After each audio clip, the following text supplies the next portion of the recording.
saw Metzger and Degan, they stood out to me, and I was like, damn, dude, I want to go out to Cali. And then that was like when we all like headed off, because I just started talking shit right back to him, and they're like, he flipped us off. He was like, you guys. Oh, you were already ready for that. This was the heyday of action sports. Like, did you feel like, all right, this is about to be the biggest thing ever? Because you also had like the coolest crew at the time too. I've always spent money to race, and I just got paid to hit some jumps in Vegas. So then me and Degan were both like, let's just go home and start practicing tricks. That's when Militia started actually growing, is when Degan was like, this is profitable. Like, you can make money doing this, you know? I made it like, I would do every trick every day. That was kind of my deal. Every trick every day. There's the push. There's the push. Watch this.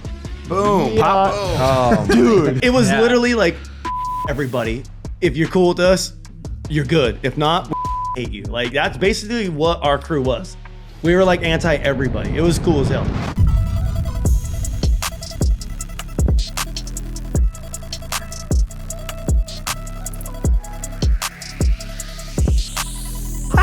All right, here we go. We're back with another episode of the Jaxxon Sports Podcast. I'm sitting here with a complete living legend, a man who has seen it all, done it all, and is here to tell a story.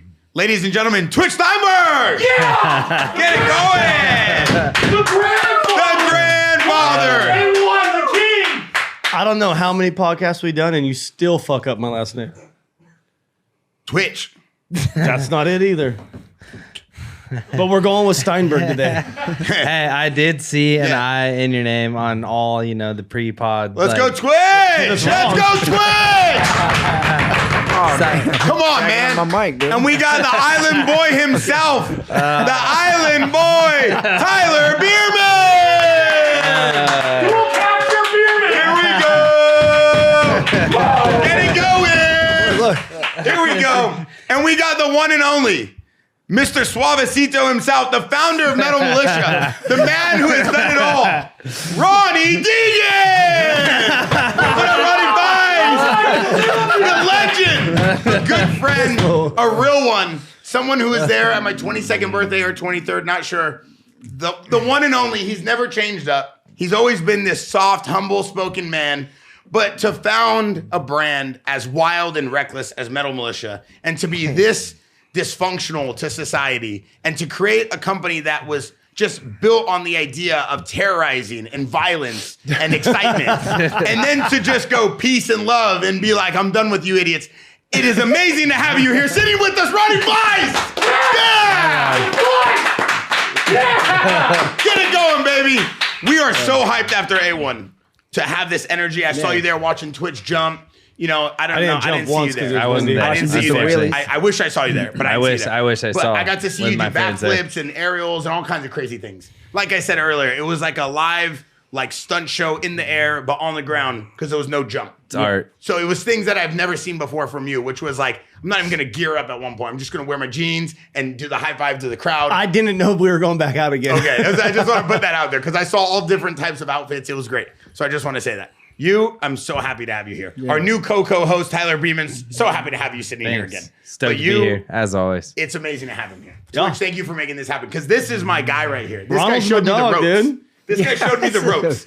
Without this guy, I would have never even known what pulling chicks was. I'm gonna leave it at This guy came to my birthday, which was at the downstairs basement of Barney's Beanery. I was like 22, 23.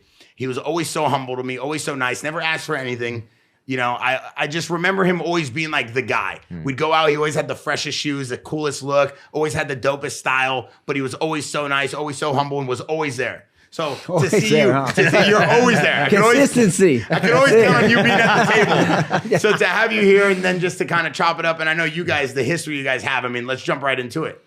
Yeah, fuck. I've been wanting to get Ronnie on the podcast since day one, but his ass lives in Kansas now, so it's hard to get him out here. And, we can only get him when we can. I just can't. I could never imagine a guy like you being like, yeah, I'm moving to Kansas. Me neither. When he said I was moving to Kansas, I'm like, you're fucking crazy. Huh. I thought the same thing, though. Why did you move to Kansas? Pretty much, wife wanted to go back. When we got married, she came out here for a year, and she was living in Kansas City. So after a year at SoCal, she was like, I want to go back to Kansas City. And I was kind of like, really? You were like at the end of your career you're like, I already did my career. Like, let's go back there. I was pretty much at the end. I remember you were cool with it. Contract was about the end. I knew I wasn't getting re-signed. And so I said, well, let's go check it out. And then we found like a nice suburb. So I said, this cool. Looks like Orange County kind of. I can probably live here. How did you guys originally meet? Was it through Militia? Or did you know each Yeah, other it was before through Militia? events. It was I remember riding my first or second event, and I remember already seeing like his video parts and shit. And Ronnie was fucked up back in the day. So it was like I always looked up to like him and Degan and Metzger because those were the dudes that were like always out at the club afterwards having fun, or always seeing their video parts of them just screwing off and like being degenerates. And I was just a younger version of that. So I feel like we all clicked on with each other pretty quick. Like it was from like day one, we were like homies, so it was cool as hell. How just for the fans at home who don't know, how did you originally get into freestyle motocross?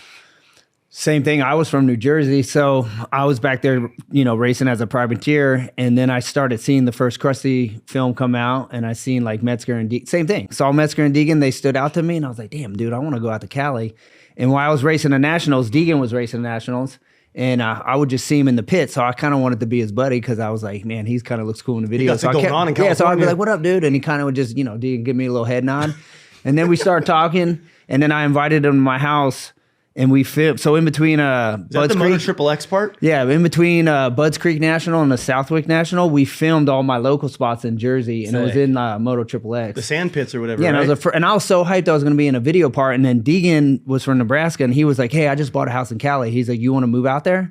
And I was like, hell yeah, dude. So I packed my van right the day after the National Southwick. I went home, packed my van, and dipped. And did you tell Pops or anyone? Nobody. You literally just packed your shit up and left. Just took off. Moved to California. Yeah, I had like $200 in my pocket. And nothing guaranteed when you got out here. Nothing. Respect. Talk about betting on yourself. Look at the life and like career you lived from just taking that chance and doing it. Like so many people are so scared to do stuff like that, but it's like you're not going to make it anywhere if you don't take chances. No, 100%. I know. I was nervous the whole drive out, but I always figure worst case, I always can go home, right? I was like, whatever. I'll just go out there and see what happens. And freestyle didn't even exist at that point. I was still, racing. I had numbers on my bike when I got to Cali. And then just, I moved in with Degan, and Degan had connects already. And he introduced me to Dana Nicholson and John Freeman. So then I started filming for them. So you started filming with them right away. Yeah. So Degan, I kind of already knew some connects, and then it just kind of, right place, right time, I feel like, for me.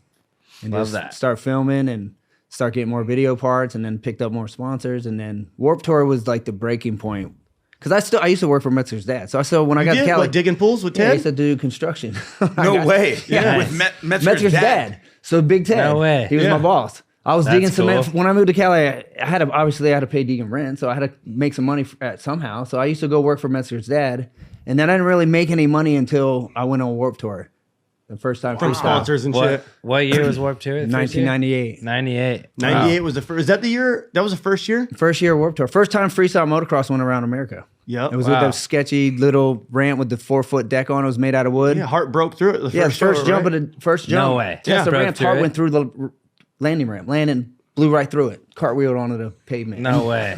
Me and Linkover were sitting there like, Damn. dude, I don't want to jump that jump. We were tripping, dude. I mean, you guys are like pioneering the game at that point, though. No one was I doing never even things jumped like the that. ramp, No, dude. I was all dirt. no one and I was showed in. up. It was a metal ramp and a wood landing. Were you tripping on Oh, asphalt? On Like- asphalt. Yeah. And I think to that, like, there was no game at that time. On Like, it asphalt? was. Yeah. Whose smart idea was that? It's I mean, you had it. There was no other way to do was the just show. Yeah, it was a punk rock tour. Like the bands would play, and they wanted the moto right next to the bands off to the side. Like, Yeah. Sometimes we were on grass, but most of the time asphalt. Depended on the venue. Damn. And what was the relationship with Degan though? When you met him and you guys kind of like you said you kicked it off, because for the audience that doesn't know and with all the excitement now kind of boiled down a little bit, you guys are like pioneers of the freestyle motocross world. You guys are pioneers of this style and this look that everybody loves now, and you guys are still doing it. I mean, Twitch, you literally were just jumping 2 days ago. So like, I really want the audience to understand kind of like the full blown story, because first of all, we don't ever see you guys on a pod together. When's the last time you guys done a podcast together? Ever? I did yours. I was gonna say, oh yeah, when I would do them back in the day. That's the last time we Yeah, did so that. like, and I haven't seen you guys on camera together in a long time. Yeah. So it's like, I just want the audience to really kind of embrace that moment. Like you guys meet Degan, or you met Degan. I met Degan at the races. He invited me to move in with him in California, drove across country, moved in with him, and just started filming with him. And he was cool with you off the break like that? Yeah, pretty much. We Let just you kind of live like, to be honest with you, we just kind of clicked, like, I don't know, we kind of clicked. It was kind of someone to hang out with at the races. Degan doesn't let many people into his, especially back then. That's what I could He was a imagine. real tight circle dude. And he Yeah. kind of let me in right off the bat. And so we kind of clicked. That's because you're a nice guy. Everybody likes you.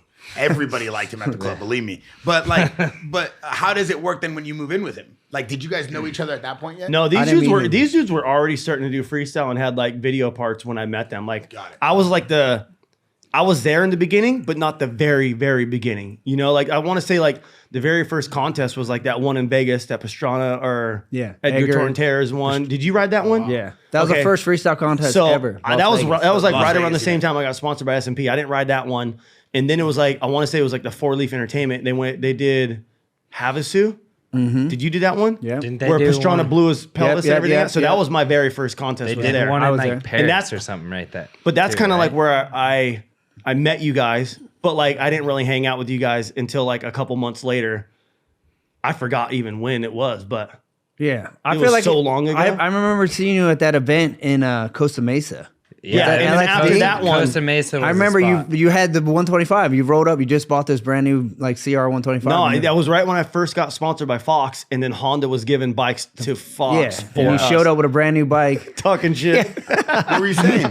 He said he was factory, Honda, dude. And me and he had a stock bike in the back. He's like, yo, I just got factory ride. And we were like looking at his bike like Started factory. dying laughing. We were like, I'm dude. 16 or 15 or 16. Yeah. And then that was like when we all like headed off because I just started talking shit right back to him. And they were Yeah, like, he yo, flipped like us off. He was like, fuck you guys. Oh, you were already ready for that. instantly. And they You were were like, ready to get fuck, patched he's in. fucked up. I like this dude. Yeah. So we were both like, this dude's funny. And at then- the, at well, the and then time, during was the it just week, him like- and Degan?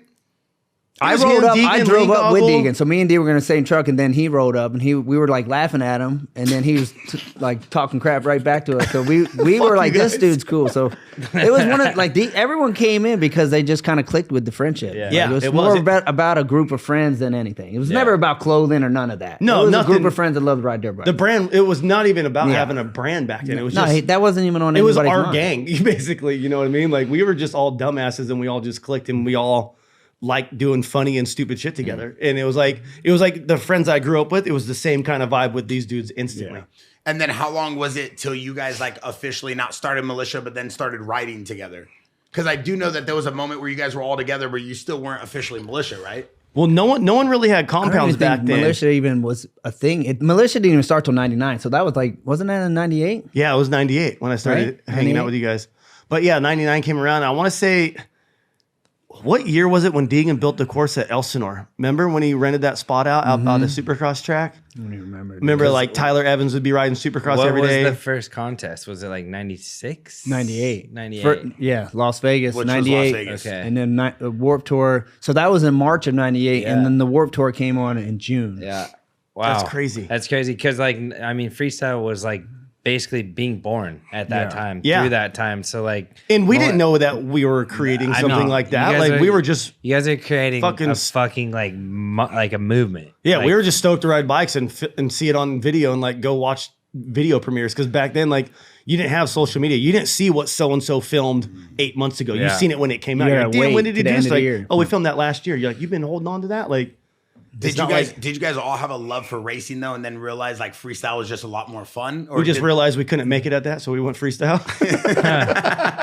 We were, yeah, pretty much struggling privateer. No, I remember because the contest in March, I remember I got paid and I looked at my check and I thought, like, I've never made this in racing. I've always spent money to race and I just got paid to hit some jumps in Vegas. So then me and Degan were both like, let's just go home and start practicing tricks. And we kind of were like, No way. Because when Yeah. I first moved them to Degan, we were still running laps. We were training like racers because Degan still rode for like Motor Triple S, Triple S and then Stiffy? Stiffy and Yeah. all that. Yeah. So he was still like a private, and he was a good privateer. Like he did pretty well. Yeah, he fucking won Anaheim. Yeah. He won But you Coliseum, had dude. some Ghost, early Ghost wins, too, Rid is in your Yeah, career. legendary. fucking rad. Yeah. in racing. Yeah. more in amateur stuff. Yeah, as yeah, a like pro, Loretta as a Lynn's, pro, for I example.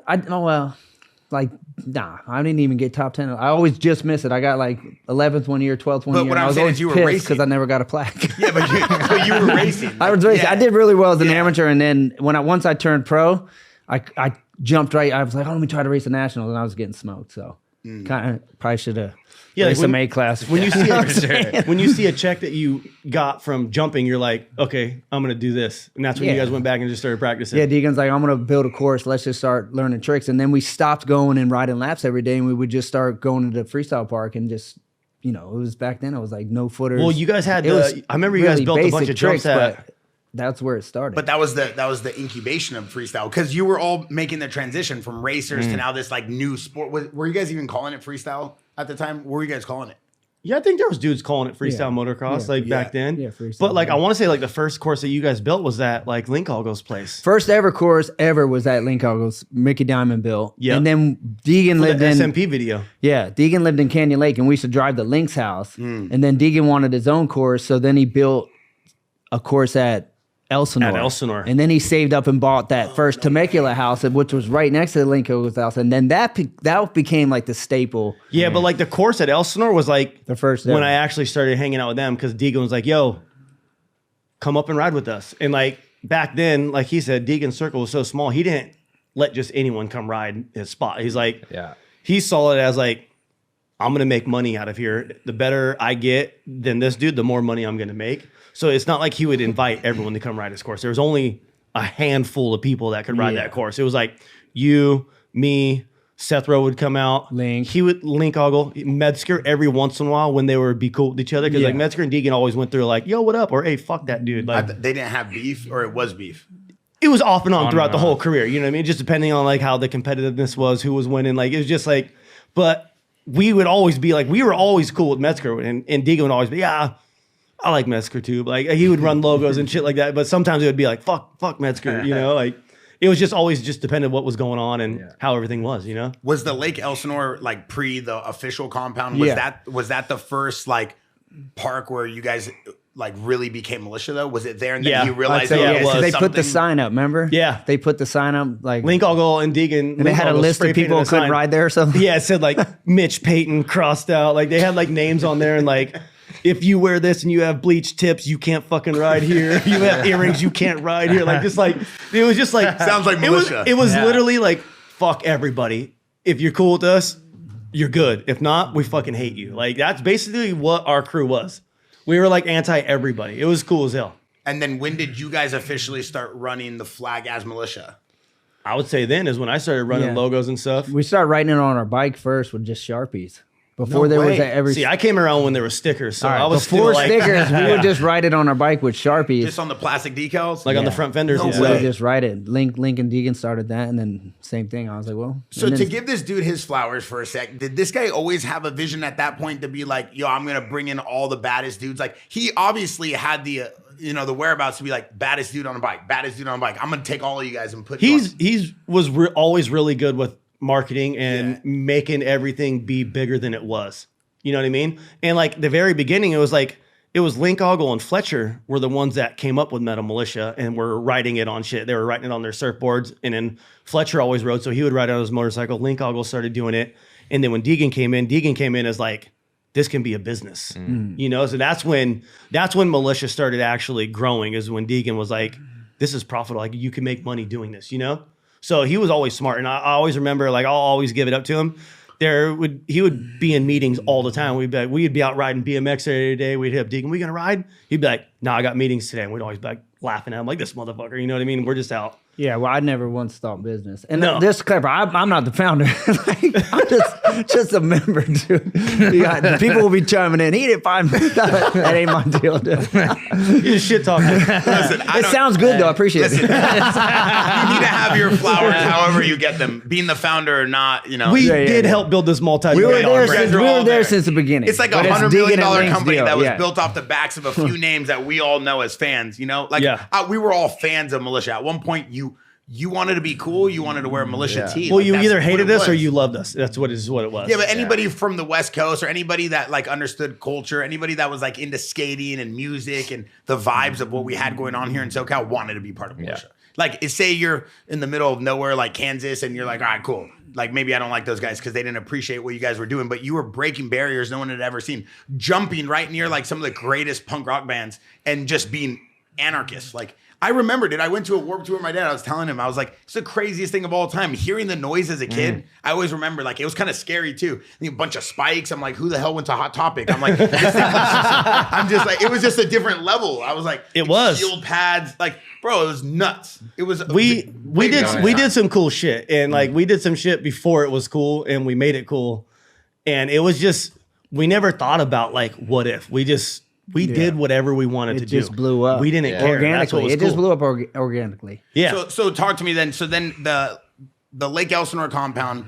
What was the big one? The original one, the one that everybody's seen in content. It was after that, right? Then Degan bought a house in Temecula. Oh, Temecula. And It was right next to Link's house. right next to Link Algo's house. Yeah. and that's the official like militia compound. That was like the Degan first lived there militia for a long compound. time, He yeah. lived there for a long And that ass was time. like, I mean, we were driving down there twice a day sometimes to practice. Yeah, because I lived in Elsinore. He lived was in in Corona. Corona. So he would pick me up and we would go down there, ride, come back, and he'll be like, yo, you want to go ride again? We would go ride like Manny's yard or then we'd go to Degan's in the afternoon. Yeah. And you guys were all officially on militia at the time? Yeah. Like he would give you guys bikes and gas Well, and no. clothes and money. Just Just more or like less clothes and stickers and shit. t-shirts. Yeah, at stickers that and point. t-shirts, I think that's they all might it have had. I mean, the original hats. It was a stencil and they was just spray painted. Yeah, like when we they didn't like, even like there like, wasn't screen money in print it hats when yet. we first Yeah. all started wearing It militia. started off We with just Original did it. militia hats were just stencils. Stencils. Yeah, Spray paint. Spray painted stencils? yeah, straight up. No way. Trucker hat with a spray painted stencil. That'd be like artistic. And then they as started hell. selling those, It you really know? was. Yeah.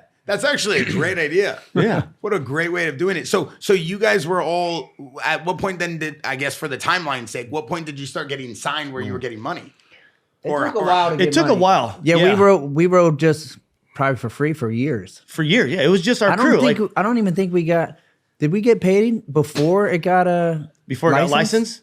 Or no, I think we did, but it was smaller. And then I think was when a it got small amount, yeah. licensed, our stuff finally bumped up to some like. Well, and then that's when Degan was like, "Hey, like, I need a budget for my guys. Like, you're gonna have to pay these dudes if you want to keep them." Yeah, so I think- so when La Jolla Group came in, like, he made it right between everyone for sure. Yeah, I think it was it a was small. basically you guys just like being yourselves though, and like you guys Yeah, it was are, just like, our group of dudes, and everyone. your group we were of just the friends Metal that are Mulisha. like it is a movement, and then like you guys didn't know that it was gonna be that yet. But we never now knew it's it was like, gonna oh, grow into what it did. It just Yeah, it was I fucking already- huge. We didn't yeah. even care. Like I wasn't thinking about like, oh, he owes me money, he better pay me. It Never, was just yeah. like this is my boys, this is who I ride with, and it, Well, is and what I it- would always get too like towards the end of Militia, everyone's like, "Oh, like you're an owner, right?" I'm like, "No, like that's their brand. This was their idea, and they brought us along with it. Like I was just grateful for the opportunity to be It's a great Yeah. part of this It's a crew. great It was mindset. good Here's for the deal. it was good for me. Like Degan was the one going to meetings. Link Ogle and him would do their thing.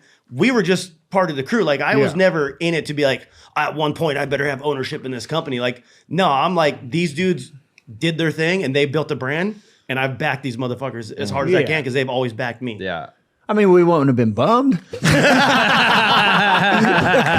have been like, oh yeah. But dude, it came with a lot of other opportunities. You know what I'm saying? Yeah. The whole Rockstar It deal. built our career. Yeah, like the whole Rockstar deal came in probably because we were the crew and they wanted the whole team. So we got Yeah, how did our that first go down? energy drink deal came in because we were part of the team. Our toy deals, all that stuff came Yeah. because we were part of the team. So it came with a lot of other stuff. So there, you might have rode for all these years for free and then a little bit of money and then it started getting better. But then once everything was kind of set, you got more deals because you were on that team. Exactly. So it all paid off. in time. It helped all of Yeah. us. Was he managing all of you guys? No. Or did you guys all have your own managers? I just self-managed. Yeah. Yeah, I had a didn't manager have managers sometimes, till later on. I didn't have yeah. managers till like 2005, 2006. I think 2006 was when I got like my first manager. But was the focus, and we've talked about this before, like with Scummy, for example, and Twitch, you've talked about this on a few different podcasts. The focus, though, was never really to go to events and cause chaos and be anarchist. The focus was just to be who you guys were, but there was so many of you that it just always turned into It chaos. always turned into Our something. focus was to go to events and make everyone else look stupid and beat them because we would ride so much during the week.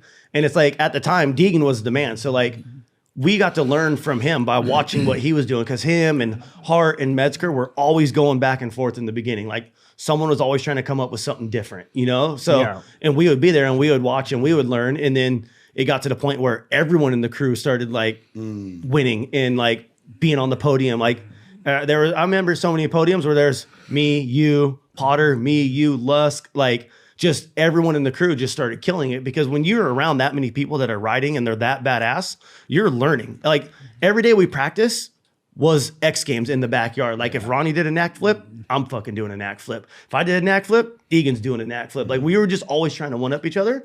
So like being part of that crew, it elevated our game so fucking much to the point where it was like when we would go to events, we were like just being dickheads, fucking with everyone, knowing we're gonna fucking smoke these. One of dudes. us is gonna win. Yeah, one of us in our crew is winning. So we're talking shit all day long because one of us is winning and we can do whatever the fuck we want. Ronnie, did you go to these I events? respect Like that. you're a 20-time X Game competitor, 4-time medalist. Did you go to these events with X Games when it was at its height, saying, "All right, if one of us win, then we all win," or was it always like, "Nah, I'm beating Degan, I'm beating Twitch, We were all out for ourselves at events. I just wanted to stick my run, to be honest with you. Like, and then you're always pumped when your boys stuck your run. Hell yeah. It's not like, even though it's a every man for themselves, you're still pumped when you see your boy stomping, especially the dudes in our crew because we rode together every day. And we knew how hard each other were working every single day because we were together 24/7. Yeah, you guys like we were wanted working Degan to together. beat Yeah. Travis. We wanted Degan to beat Nate. You know what I mean? But like, we Yeah. didn't want those dudes to win. But if we want one of our boys up there, you know? Yeah. And if someone had an off day, it was cool because our team was so big, someone else would have an on day. So it was like we would always have someone on the podium. And did you guys go to the events as teams though? Like, would you guys fly there together, room together? Like, was there a team manager? Or was it? No, really we had like no a team manager, no. But a lot of the times, like we would always try to book our flights together just because we were trying to save money on parking and gas and shit. And we just roll together in like the van or his F-150 or something, you know? Yeah. Remember when we rolled out in Staples Center? We all had the rags on. We parked up. So we would separate ourselves from the rest of the riders in the group. So if there was 10 people in best trick, and if there was 4 or 5 of us, remember? When we had there's a photo of it. Yeah, with all the do-rags. Yeah, we would roll out and park by ourselves and just blacked out bikes. Just do our own thing. Yeah. So we always stood out. And that was like for the people at home who are understanding, like that was the heyday of X Games. That was like the best corporate sponsors, sold out stadiums. Like you said, Staples Center. I remember Sheckler going there to watch Sheckler, watching you guys. Like this was the heyday of action sports. Like, did you feel like, all right, this is about to be the biggest thing ever? Because you also had like the coolest crew at the time too. No, X Games was the biggest thing ever. I mean, back then it was crazy. Like, remember how gnarly the courses were, and the stadium would be packed. Yeah, like, it was always sold out. Yeah, it was wild, dude. Yeah, there was X Games was the biggest thing. It was gnarly. We have one of the most iconic battles and races at X Games in history from in the Staples Center when 2010, I think. yeah, right? like I want to say I crashed right away and then you fucking were ripping laps and then So you slid out on the wood. yeah, and then I seen you stall it in the whoops, and that was the year the Honda was hard as hell to start if you didn't put it in neutral. And I remember looking at you kicking, I'm like, oh, I'm gonna pass this motherfucker. He's like a lap and a half in front of me, and I'm like, oh, he ain't starting that bike right now. And I remember coming around, you finally got your bike started. We did our thing. We both passed the finish line without jumping the jump, and like I ghost rode my bike, thinking I won. And then Degan comes running up to us and he's like, yo, the race ain't over. You guys didn't hit the finish line. And we're like, what? So I turn around to go run to my bike. Him, dude. Ronnie shoves me. Ronnie is my best friend at the time. He fucking good homie. pushes dude. me out of the way down the hill. I remember he couldn't get his bike started again. I picked my bike up, jumped the jump. My bike's crooked as hell, dude. It was in the Staples Center was going fucking crazy. Like it was like everyone remembers that event. Like it was right here. A couple corners. Yeah, right here. I heard him coming. Once I stalled in the whoops, like 3-4 you saw turns. it right Was here. this speed and style? Yeah. Yeah, so this was like for the audience. think this that is in watching at 10 or home, 11. You're like racing and you're doing freestyle at the same time. Yes. And at the time, this was like you were going up on that hill and that hill was carpet. What? Yeah. So like it was kind of slick. I remember having brand new tires on my bike. It's like a turf or like Yeah, a it's car, kind of like a material? a thin turf that kind of feels like a carpet. Yeah, look at that lead. I can't believe I blew this. I can't. Dang, bro. How'd I blow Bro, that? you're like a few laps ahead of him. Watch. He stalls it right here. Was this? I remember seeing that, and I'm like, I should have put it in neutral. I'm like, he was just, you know, when you're in the moment, you just pull in the clutch and you just kick. Oh, what is that feeling right there in the whoops and your bike the just goes feeling- And I is when hear I the pass crowd him. going nuts right now because he's getting close. I'm like, oh, shoot. He's coming. yeah. He's Never coming. give up. Hey, so the anticipation is just building Look, up. I'm like, yes. I'm like, he smokes you. He smokes you. You didn't even want- stop. Look at him, dude. Oh, I Twitch look knew. back and I'm like, haha. I'm still ain't going. Dang, bro. Bro, Ronnie, get your bike on. Look at him. He's already fist pumping. Oh my god, dude. Was the goal to try to have the best lap or the best style or the But best look, trick? It was your lap time and your trick. Watch this. Look, he never I didn't hit the jump finish, the finish line. I just roll afterwards. I didn't know we had to. I just rolled over it Where was the finish line? right there. supposed to And I jump just it. rolled You gotta past the jump ramp. And then I think you roll past it too. You don't even jump it. No, I was like, man, I got smoked. I don't need to jump it. And then right here, look, I ghost ride my bike. I'm like, fuck yeah. Oh, Oh, Look, wow, your you tossed it. Yeah. I'm like, I'm done for the wow. night. I just won my No, medal. I'm out I'm of here. over here riding around going, I can't believe I just did this. And my knee is like this fucking big at the time because when I hit the ground, it twisted my knee. Dude, it hurt so bad. Oh, look at you Look, trying Degan to comes hop. up and he's like, yo, you guys have to jump the jump for him to finish.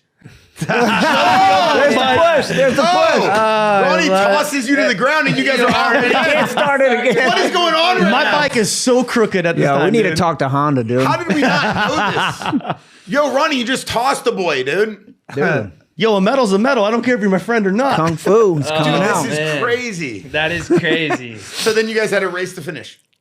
Hey, but remember it went back to the like X Games and they're like, hey, we forgot to give them the white flag. They gypped us a lap. Yeah, they gypped us a lap and forgot to give us the white flag. So they gave us then the checker flag when it was supposed to be the white flag. Gotcha. The whole It was race got fucked up. jacked. Was this the same year that the chick in the women's supercross like went to fist pump and went over the bars? Vicky won. it might have been. I feel It was like I right remember around it there. Look at being you the over same. jumping, dude. I did. Aggressive guy. Because Look it at was right that. off the start. And then right when I go around the corner, I just slide out. There's your knee. There's why your knee hurt. Oh, my No, but then I God. twisted it Look right at him, here, dude. too. Flat tracker. Look like you, Tyler. Flat tracker. Oh, my God. You kind of did back it Ronnie, in at around that point, did Yeah. you think you had it in the bag?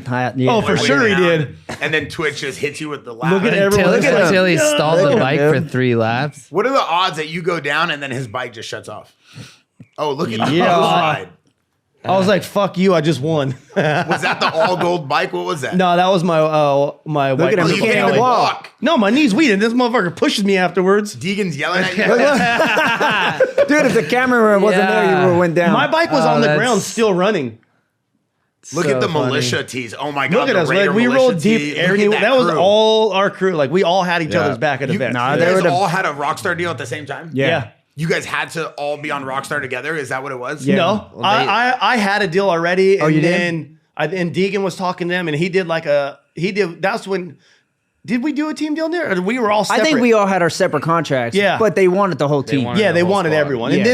and then they did the demo team. Oh, so yeah. it So looked that like might we have were been a part of like a separate whole deal. team. It was like Potter, Ox, Yeah. Fluffer, Garland. Garland. You know, What so was that team?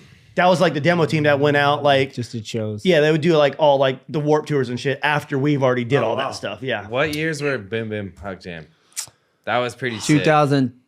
Like early two. It was like 2000. 2002, 3, Yeah. 4. I got a that was question. the year I wrote it was 2005 Was that because scary? that was my first gold medal. over the vert ramp? The first time you hit Yeah, it. But then for once you hit it, it was easy. I mean, it's yeah. a 75 that never Yeah, changes. yeah, but you were there when Hart got fucked up, right?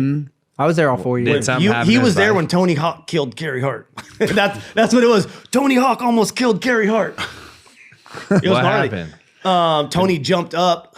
Like we had, there was different segments, and there were certain tapes. Like there was tapes on the ramp that you had to stay inside when certain music came on. Yeah. because they would be jumping on the outsides of it. Gotcha. And something happened. Tony messed up. He aired out as Hart was going off the ramp. So as Hart's going up the ramp, he sees Tony errors, and he slams his brakes on, or he's gonna they're kill gonna Tony hit- Hawk. yeah, for So sure. and then he goes into the backside of the vert ramp. Oh my Broke like gosh. both femurs, broke Yeah, he like got he got like weeded, got like jacked. into the vert wall like or he like got a deck on into the top? vert wall. Wow. Like he got fucked up bad. Gnarly. And then I get a call from Feist like, "Hey, Hart got fucked up. You want to come finish the tour with us?" And I was Sick. like, "Fuck, that sucks. Hell yeah. Like, where do Yeah. I got to go? You know what I mean? Like, Yeah. It sucked that Hart got hurt, but it was so fun to get this dude on tour. For sure. 'Cause that's like That was a right to- around the time of like Nuclear Cowboys and all that. It was Nuclear just no, it was after. before that because that's like when I remember when we started doing Krusty Tour over in Australia. These dudes already did it for like a year or two, and then it was kind of around the time when Sink Mars was getting over riding, and I want to say he was riding hurt, like his back was jacked up or something.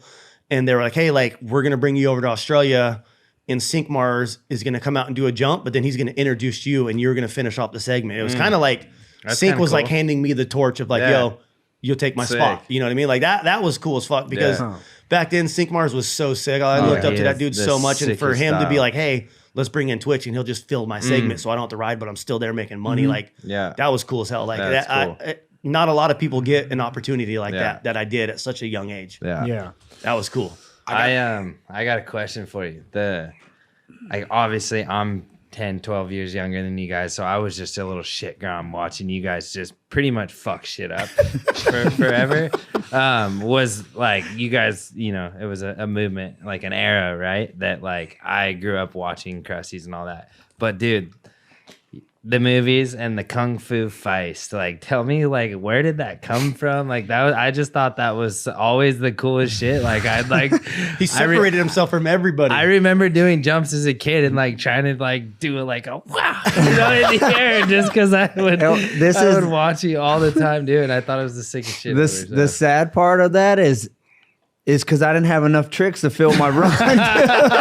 It'd be like 12 jumps to fill my run, and I'd run out of that tricks. That made me want to do that trick. So then I would be like, damn, what am I going to do to fill my tricks? So I just threw in a little kung fu. But that all came from, like, I took martial arts. I grew up just taking, karate as a kid. I started at 5. I didn't start riding dirt bikes at 8. So I did that all the way up until I left for California. Nice. So that's just something I had in my background. This is a trick filler. And like Dana and Johnny, like Johnny was always into Bruce Lee and the nunchuck. So every time I was on tour with Johnny, he'd be like, yo, bust out some kung fu. And then it's classic. What was Seth's boy's name? Because he gave me that nickname and I never even took kung fu, dude. Rusty? I'm like, I don't even know kung fu. Rusty? No. The other dude. Bean? No, the dark haired dude. I can't remember his name, but he gave me that. Right now. I know exactly what you're talking about. But anyway, I always thought the name was kind of cheesy. I'm like, it's kind of cheesy kung fu. I don't even know kung fu. But as soon as Cameron Steele heard Ronnie Kung Fu Feist, that's all he would say is Ronnie Kung Fu Feist. Like, without Cameron Steele, we wouldn't be the characters we were we are today, because he would pump us so hard. Oh, he pumped you guys so hard. Yes, like Cameron Steele was like 100% in our corner. Yeah. But even like when I got to like really corporate shit, he would always throw our names out to anything. But he was kind of like somewhat on the inner circle of like the homies and Militia he was. And all that, right? Yeah. Through the years. Lofty. That's who it was. Lofty gave you that name.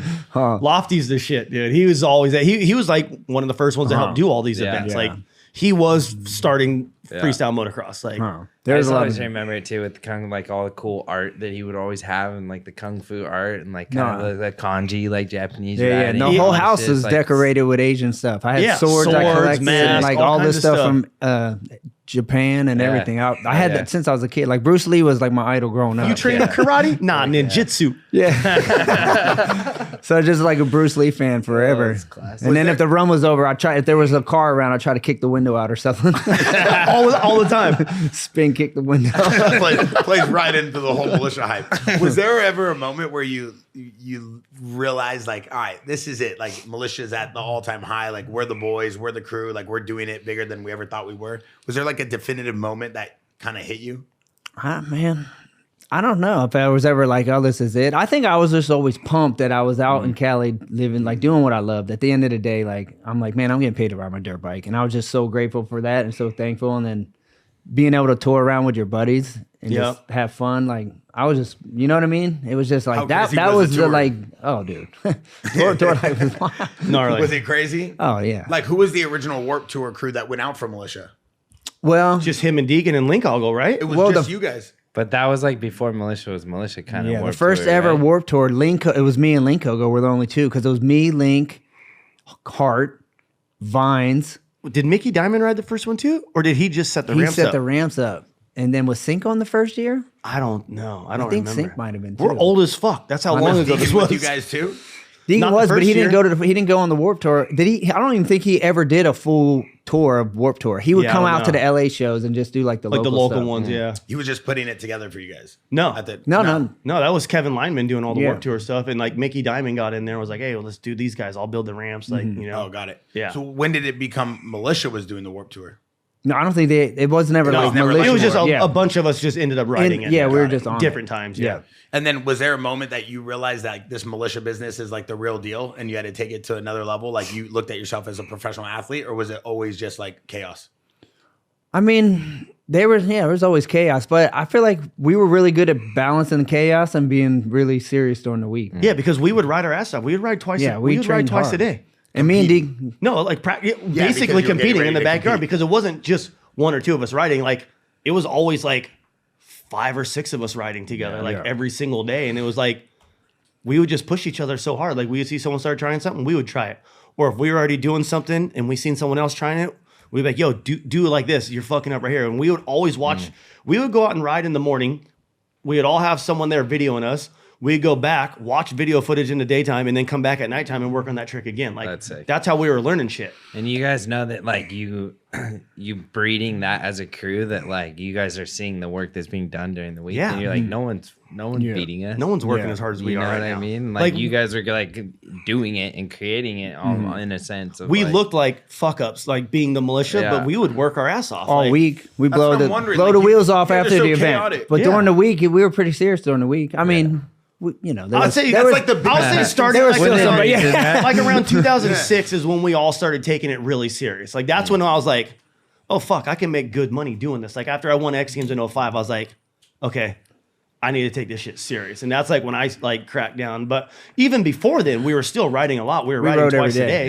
yeah. Like we rode every day. And then once I got my own spot, I made it like I would do every trick every day. That was kind of my deal. Every trick every day. And then so I'd run through my list. I'd come up in the morning. First thing was riding every trick every day. And then whatever trick I was working on, hit it as many times as I felt comfortable. And then we, goof off. His turn yard down. was so fun. Like Josh Hansen would come out with us on his factory KTM bike. Like everyone would come out and come ride with us, and we would just fuck around in the afternoons or midday. Like we would just get bored. Like, yo, you want to ride? Like we just gear up and go ride again. Like, and we would literally hang together all day long. Everyone. And, Was and it always It was like that being a one kid at spot the BMX where trails had with your friend. Yeah, Every single day. spot that I sold the binding, that was the only spot I ever owned. Gotcha. So, Sick. but we rode at Degan's a lot. Yeah. Like he had that's where the team was always. He had the course, he had the foam Yeah. pit, so we would always just go there. That was the spot. But I Like would we hit- didn't have our own shit back then. are you Yeah. still close with Degan? Yeah. Yeah? You guys still talk? Yeah, we rode together this morning. No way. Yeah. How was that? It was good. Is Degan My fast? back hurts now. Degan's fast? Yeah, He still got it? He still got it. I watched him at I don't think A1. you ever lose it. Nah. I watched him at A1 with the headphones on, with the set. He had the thing. He had the walkie-talkie. He's watching his son race, and he's in the knot hole. And I'm like, God, this guy loves what he does. he's in Like, it. he is so in it. Yeah. There's a massive mob of people around him. He's so laser focused on his son. Mm-hmm. And like, for a dad who loves his son, for all the hate and all the chaos and all this, like, you got to at least respect the fact that this is a dude who loves to see his son. There's a lot of drama with him and the Lawrence brothers. There's a lot of drama with his son just in general, but he loves his son. You got to respect that this guy just wants to see his son be the best. I mean, there's a lot of drama that goes on with that, and they definitely are playing in that militia hype, but it's crazy to see the time this guy, his whole family, like the Degans have a whole YouTube. They have the daughter. It's like, it's crazy to me what they've been able to do. What's been the relationship with Hayden? Do you talk to Hayden Degan? Not like on a regular, but if I see him, it's just, what's up, But we've all been around him since he was born. yeah. Like he would be out in the yard watching us ride every single day. Like Did he always want to be a racer? He was always good. he always just rode. Yeah. He ripped. Like I remember the first time I seen him riding, like Degan built him like a supercross track when he was on a 50. It was like a 50 What? supercross track. Yeah. And then we were watching him ride and we're like, dude, this dude's ripping. He's really good. Degan built him his own supercross track Yeah, just for for a the 50. 50. Yeah, and then as he grew, he got like bumped up to like a, a little bit better Yeah, built a supercross. little And by bit the better time he track, was on yeah. 85, he was already riding like a pro level supercross, like in the front yard. every day. Yeah, he And like ripped 6 it. in the morning before school. So He would be riding and then go to school. Like I knew he was going to We be. always champ. knew I that he knew was it. gonna be like Yeah. really we gnarly. always knew Hayden was going to be fucking gnarly because like when we were in our prime, he would just be sitting there like this all day. Oh yeah. Just watching us ride. And we're like, the shit this kid sees when he gets to the age where like he's going pro, like what we're doing is going to be like nothing because he sees this since Every such day. a little kid. Every day. Like we all knew he was going to be gnarly on a dirt bike. Remember the house that after Degan sold the house to Nate and he had that one house he like rented for a little bit? Or did he buy that house? The one that had the one jump It in had the the one backyard? jump in the background? Yeah, or yeah. backyard? Yeah, he bought that one. When we would session over there as a team, remember Hayden would sit at the door. He'd be in diapers still. Yeah. He'd be chilling at the door, just holding himself up. Watching us ride. Watching us from the back, looking over across the pool, watching a session, dude. Yeah. So Do you tight. think that he will ever compete like in freestyle and try to go do some Hell X no, Games? he's Nah, making he good don't. ass money racing. I would never much go. money? No, well, it's just he's always wanted to race and he's a racer. That's what he does. Yeah. Is there still money in freestyle, you think? Not like it was. There's still money, but it's not nearly what it was. I mean, dude, he's got the best deal going for him. Like, Yeah, why yeah. even blow it? You know what I mean? he's one of the baddest dudes in the world. Yeah. Like, yeah, why would you change your path? Like, that'd be stupid as hell to change. Were you at A1? Mm-hmm. Did you watch him? Yeah. What'd you think? I thought bad start, but in the end of the day, I mean, he's my favorite rider to watch in 250 class. I mean, Yeah. he kills it, dude. What'd you think about him at A1? It was good. He finished fourth. Afterwards, you could tell he wasn't pissed off. He just like, he was after the checkered, he was still jumping shit, messing around. Like, it is what it is. He got a fourth place. Like, you're not going to win the championship at the first round. Yeah. You know what I mean? Yeah. To be in fourth place, I'm like, he's like, you can never count that dude out. Yeah. Bierman, you see anything from him? I mean, I back it. Like Yeah, yeah. everyone, every sport, everything needs a villain, right? Like And I feel like there hasn't been one in so long. No, and like him and Brian, like they know the value in that, right? Like him from Brian, like going head to head with Travis for years, and like there's a lot to be made of that, and there's a villain. I personally I love watching him ride, and if he can talk the shit and back it up, like more power to him. That's Like, exactly how we were. Love when him or we were hate winning him. shit. We would talk shit. Like, Yeah. he didn't care. And it's like at times it's like, yeah, if like you watch something you're like, fuck, that was cringe, but like fuck it. Like he's being himself. He's fucking you're your own business. 44-year-old me is saying like, I wouldn't do that. But 18-year-old me was like, fuck yeah. You were You know what I mean? I think you were worse. Yeah, I was way worse, you know?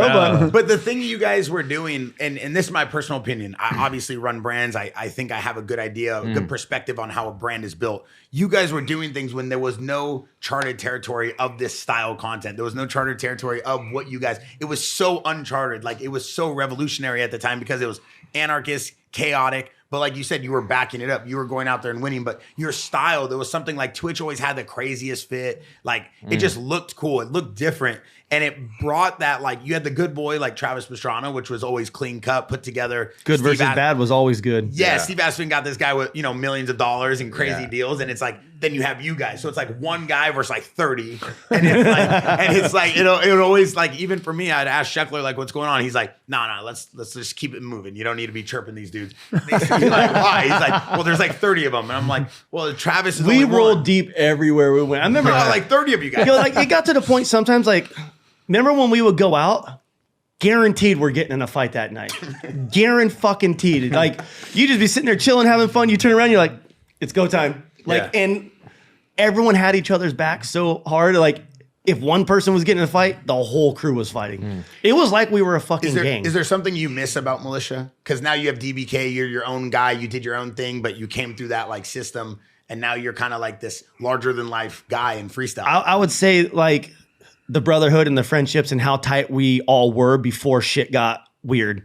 Like we all It got weird because of money, or because of the brand? No, I think it just got weird because of it never got weird because of money. Like money was never a thing. It was just egos. Mm-hmm. You know what I mean? Like when you get that many people and everyone's really fucking good, and when you start surpassing this dude and this dude surpasses this dude, like it just gets weird at some point. You know what I mean? Like it's hard to like, I don't know. It just got weird, but like everyone had each other's back so fucking hard. Like there wasn't a thing that Ronnie wouldn't stop and do for me. There wasn't a thing I wouldn't stop and do for him. Like, like everyone just had each other's back without even having to say it. Like it was it was the tightest crew. We did everything together. We did birthdays, did dinners. We were at each other's hospitals when kids were born. Like when I break my legs, these fools are at my house to carry me in my house. I don't have a wheelchair yet. Like fucking some dude blew his head off in my driveway. Ronnie was there right away with his gun. Like, yo, I got you. I'm on my way right now. You know what I mean? Like we, It's a ride or die. yeah, the Yes. crew was so tight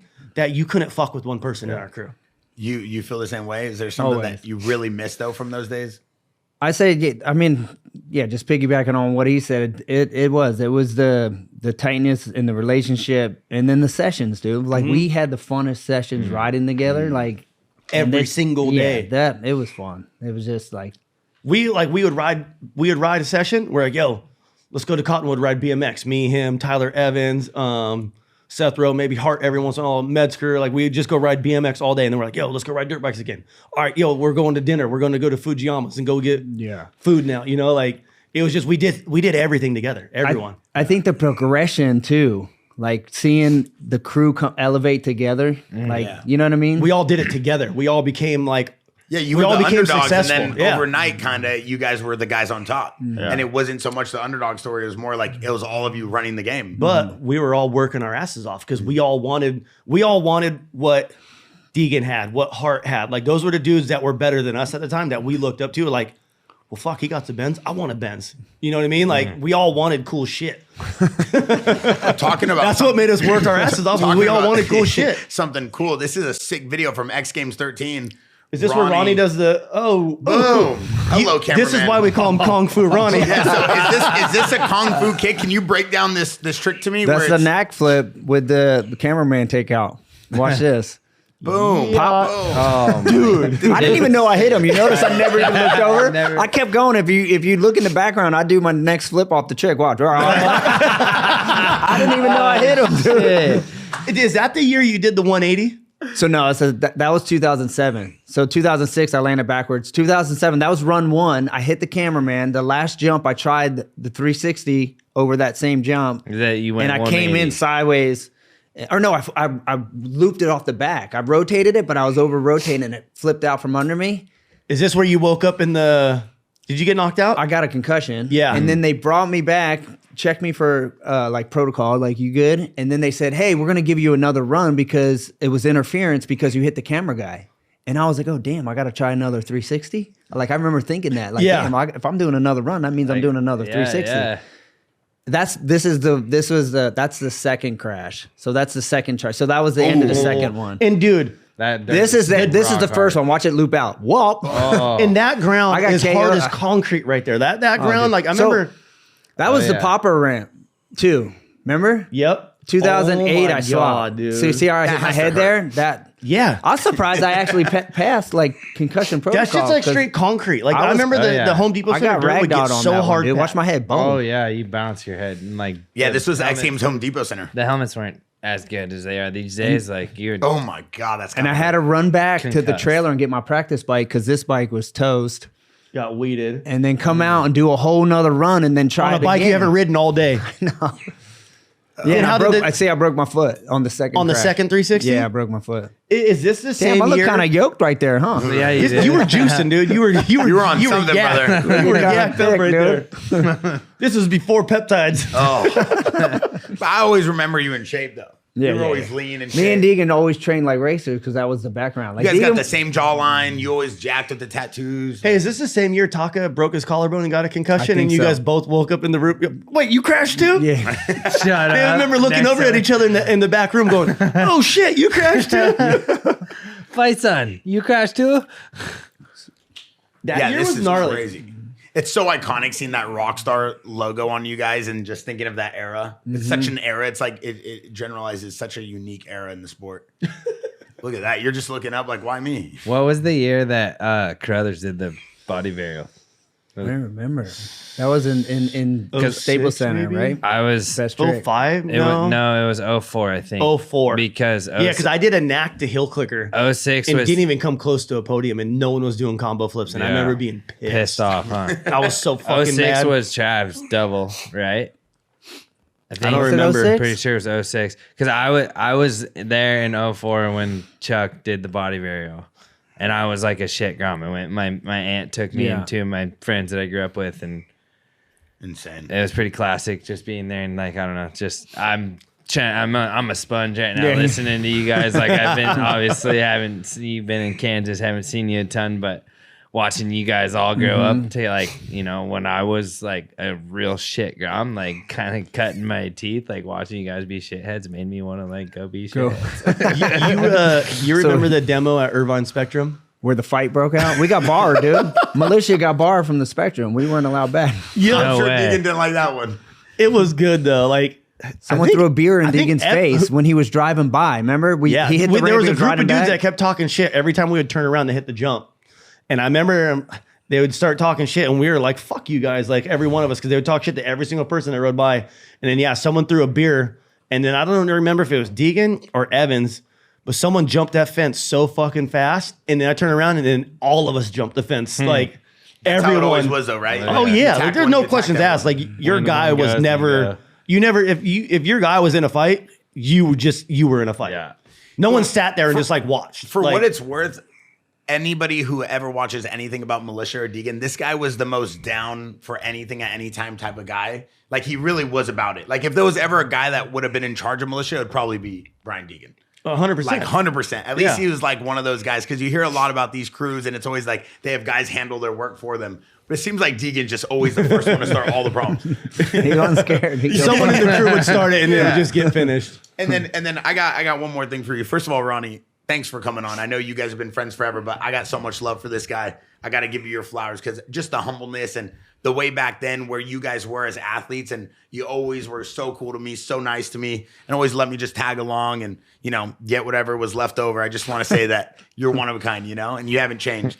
Twitch, obviously, you're the man. And Bierman, glad you're part of this journey. But for the people watching this and what we're trying to give them, which is these stories and kind of the all access, and Twitch, you're so good at doing that.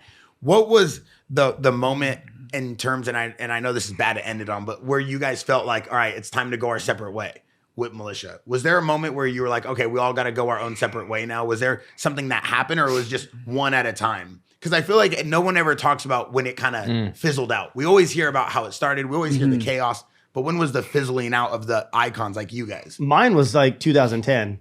That's when I was like, fuck you guys. Like, not fuck you guys, but I was like, fuck Degan. Like, I'm out of here. Like, just we had some words and shit rubbed me the wrong way. And I just was like, you know what? Like, fuck this. Like, my friend who had my back for so long didn't have my fucking back. And that's when I was like, you know what? Fuck you. Mm-hmm. What about you? I don't think I've really ever left. I think I just wrote into my contract, ran out. And the contract was with Militia or with Rockstar? Militia. I had two separate deals. I had a Rockstar deal and a Militia deal. And I just think I stayed to the end. I don't. And then I remember when you guys had your problems, and I was like, "Damn!" Because it was like two of my best friends, cool with each other. Yeah, and I was just kind of how like, did you do such a good job at staying friends with everyone? Just trying to be humble and like, I'm not going to stop my friendship with Twitch just because him and Degan aren't talking right now. I'm not going to stop my friendship with Degan because, you know. Yeah. So I would just be like, it sucked because the three of us used to kick it, and then all of a sudden it was kind of like I had to hang out with Degan. And then hang out with Twitch. I couldn't hang out with the both of them at the same time. So it kind of sucked. But I just kind of stayed neutral. I'm like, I'm not getting in between these two dudes. Yeah. You know what I mean? It's I'm not like, your battle to fight. Yeah. And I'm like, we were all like best of friends. You know what I mean? Like, I never really just left because I was mad at someone. I think I just wrote until, you know, they got to the point to where they were like, you know, you're at the end, you know, we're not going to re-sign you. And I was just kind of, all right, cool. Was that the La Jolla licensing group or was that Degan? No, it was with La Jolla, I think, when my deal finally ended. Yeah. That's when they had all the brands, right? They were like buying brands and licensing. Yeah. And then what happened? Militia and that's where like when brands like get licensed and shit happens like that, like you see corporate dudes are all about numbers. They don't care what you've done. They don't care you've been there since the very first, from the beginning with Militia. You know what I mean? It's like they want to see who's the next dude that's coming up that we can put a logo on and he can win and do good for the brand. But back then it wasn't about we're trying to win everything, or we weren't trying to build this brand. It happened so organically. That's, I feel, why the brand was so big, because we never pushed or tried to do anything. We were just living our lives and documenting on video and just putting it out, you know? Yeah, because like everybody knows what you guys have done for the sport. Like, you guys literally built a whole genre of action sports, and you guys were pioneers of that. But also the attitude and the era is like, it's like I compare it to like the WWE attitude era. Like you have like Stone Cold, you have all these guys. You can never replicate that. There's never going to be another Stone Cold. There's never going to be another Twitch. Like now we have a bunch of kids that are learning how to do tricks and jumps on Surons and, you know, e-bikes, and it's cool. It's a different genre, but it's never going to be that. And then you're never going to replicate like what Bierman does for Red Bull and Apple, jumping islands. Like no one can replicate what you guys did, but they can have their own twist and still be innovative. And he's being so innovative in his own lane. But what you guys did at that time was it included music and art and culture and partying. And it's like, no one even goes out anymore. So like, I don't even know how they would have we're those too stories. old for that shit. You know? So, but I just think it's so interesting because it's such an iconic time for anybody. Anybody between the age of like 29 and like 40 lived through the Militia era. And it was a very scary era if you were against them. Hey, could you imagine? I got one more. So when we would travel back in the day to Sturgis, and these fools all had Harleys at the time. I didn't have a bike. I didn't have a motorcycle license. So like every day we would get done riding our demos. Remember we'd ride our demos, and then him and Seth and Degan, they would all take off on their Harleys and go ride all day and like go out to Mount Rushmore and go do cool shit. I'd be stuck at the hotel. Every single meal I would get, I would just charge it to his room or Degan's room. I would charge so much shit to these guys' rooms, and because I would be pissed off they were gone all day. I'm like, these motherfuckers left me. And like back then, like I wasn't making any money. Like he was making a little bit of money. Degan was making money. So Brian Degan, I'll just sign all my meals to his room. Why were you making money? I just wasn't making money like they were making money. I was still in the very beginning, you know? And he would come back to his room and he's like, it smells like shit in here. Like, what the fuck? I would get his room key. I would get his room key like every couple of days, and I would go in and be like, all right. I'd pull his trash bag out of his trash can. I would shit in his trash can, put the trash bag back in it, and hide it. I'd slide it back underneath the counter. Dude, he would be in his room looking for a turd going, where the fuck did you shit? Where the fuck did you shit? I'm like, why does it smell like someone took a dump in here? And he's just like, I don't know. And I'm like, dude, I'm like searching it. And then I finally found it. He had a turd in the closet. Bro, that's disgusting. But that was him. That's all he did his whole career is like jack with people. That's it. So you're not. Oh, we know, bro. We know. And then when I went to sign out, I go to get my bill. It's $1,500, and I'm like $1,500. They're like, yeah, it was for all at the all the food you ate. at the catering, restaurant, but the restaurant. And I'm like, I didn't even order anything. And she's like, no, I got all the receipts here. And I looked at him, and I'm like, this fool. Try to write my name, and I could tell his little chicken scratch. So you've always been terrorizer. Oh, Yeah, dude. always. He would come over and like hang the bag of shit back on my door. Next day they'd be gone. I'm like, what am I gonna do today? Yeah. I would go shit in his bathtub, shit in his sink. I would just fuck with him all the time, dude. Always. That's crazy, Always. Jeremy. We would mess with each other so bad. Like, remember, like in Maybe it was just you messing with everybody. Like I don't ever hear the reciprocated I would get story. bored. He would mess, and then you got to retaliate. Yeah, You're like, for okay, sure. I And then gotta I'm get like, him oh, back. it's on. I'm going back. But to it was the floor. almost like you had to do something just to do something. Hey, so last one. There's so many fucking stories I want to talk about. But remember when you, Degan, and Link Ogle were going to Daytona and you guys found the dead cat, the black cat in Canyon Lake? They stuck the needles in it or something. So they're on their way to the airport. They find a black cat in the middle of the road. They turn around. This is how fucked up they were. They take it back to the house to do a photo shoot with it. They're slamming syringes in it. Like they're doing all kinds of shit. put a They're line of like pictures. Coke in front of it, like It was like the party cat. They did like a full on photo shoot. Hey, and then I did not support this or condone this behavior. And then they're like, okay, cool. We got to go back to the airport. So they're driving back to the airport and they pull up to the gas station. They're like, fuck, we got to get rid of the cat. So like, you know, like the planter at the cat, they dig a little hole and they bury the cat there. They go to Daytona. It's the first time there's ever been like a mobile landing. Degan, I think Jeff Lobster might someone have built overjumped it, right? Degan did. He got fucked up. I remember that. So they put the ramp to ramp in the middle of the street in Daytona Bike Week, and the jump was at our normal 75-foot gap. But back then, these dudes used to hit the gap in third gear. So there's a lot of room to make a mistake in third gear. And when you're looking at a mobile ramp back then, it looks so big. There's no airbag on the back. Like you just see this big ass landing. And Degan was the first one that jumped it. And I want to say he went like 130 and it was 75 feet. He went so deep because they were hitting it in third gear, like bop, bop, bop, bop. And he went so far, he like egged his front wheel. Like he got hurt. Like I think he had to get surgery. Like he got fucked up. Like he broke some shit. Ankle, right, or something? And him and Link all go, it's the cat. It's the fucking cat. Like they were just fucking with the black cat. Why would you mess with a black cat regardless? They scooted the jump into like 50 feet and did a demo. They were just doing like little heel clickers and Nobody shit. wanted to get hurt. No one wanted to get hurt. Like, let's get through this one. Why would you even mess with a black cat, first of all? That was Link Kogo. He's like, I'm just an innocent So it's like, you guys think I'm I was fucked always up? guilty by association. Everyone was fucked up in the crew. It wasn't just me. I mean, yeah, but that's crazy. But what you're doing to somebody's room is just disgusting. You're shitting in his Yeah, bro. closet. That's Listen. crazy. I'm sure you guys have stories we could talk about forever, but someone might have. We'll have Ron on again. We got to have him on again. Like, yeah, you know, y'all might go to This is jail if just- you tell too many this is stories. just Good thing scratching there the was no surface. social media because yeah, there if would be social no media was around, militia. great call, Beer. I mean, you guys would be in jail. I You tell guys would be in people jail all the for time, sure. if Or there was dead. social media around when we were in our prime, I would not have a career right now. 100%. No. There's no way. All I gotta say is thank you for being here. Yeah, Thank you for not being on social media back then. Beerman, you're the man. Wait, Quick, wait, man. last Good one. shit. Yes, what do we last got? What one. do we got? Bierman brought up your video part, Mentally Twisted, your video. I love with it. the Oh, ring yeah. ding dong.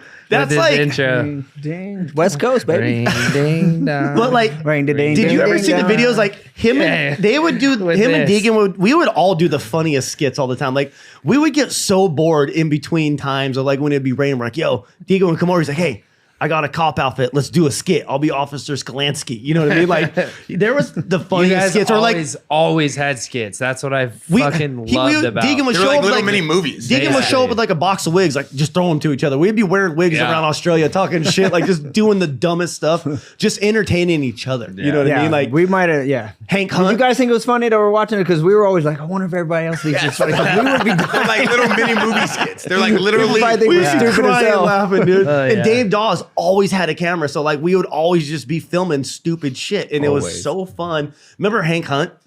The turkey calls. I mean, all this too is before content was so viral and people even knew way what before content its was. time, You guys yeah. were literally making these little. Nowadays, if you guys were doing that and what we have with social media and Instagram God. reels and short, TikTok, you guys viral. would all be Killed it. viral. Yeah. Somebody might get their page taken down for sure, but you guys would be all over the place 100%. because that's literally what kids watch all day long now. Yeah. Like, and you guys, I mean, you do it now with your backyard and your vlogs, and we post a lot of the content here. And he's got a lot of his own content he's making in his backyard, so that's probably comes as close to it as people are going to get. But Yeah, you but got- you got your bring DB skits back. Yeah. What we need to do for 2026. We need Hey. to bring back some you know skits. what to do now for DBK. Yeah, for Yeah. sure. That's what you got to walk a Bierman, you better tightrope go get though, some because grades. you're getting DBK videos pulled for talking about doing a Superman seat grab and shit. No, that was So, Axel. Mine was just for roosting someone and Axel eating shit in my video. that- Oh, he That's- did just get a YouTube yeah, video that- flagged and I got for- a strike. That's one of those. And just so everybody knows, he got a strike for the most innocent thing I've ever seen in my life, Yeah. which is talking about a trick.